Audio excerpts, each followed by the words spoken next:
በጎዳናው ወለል ሰው ይመላለሳል ከላይ ታች በርምጃው ይተረማመሳል ሰርካዲስ መሻቱን ሊያጋምስ ይነሳል የጎደለበትን ሊሞላው ይፈሳል እኔ በዚህ መሃል ላፍታም ፈቀቅ ሳልል ተገትሬ ያለው ከተውሽኝ ስፍራ ላይ እንዳለት ቁም ያለው ጊዜ ጥሎኝ ቢያልፍም ከቶ መችረታኝ ትመጫለሽ የሚል ተስፋ ያበረታኝ እጠብቅሻለሁ ባይኖች ብገላመጥ እንደብድም ብቆጠር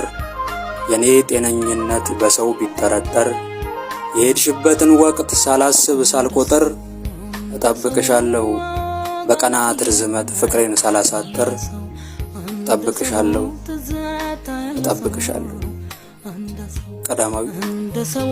ያነግደኛል ሐሳብ እንደሰው ወስዶ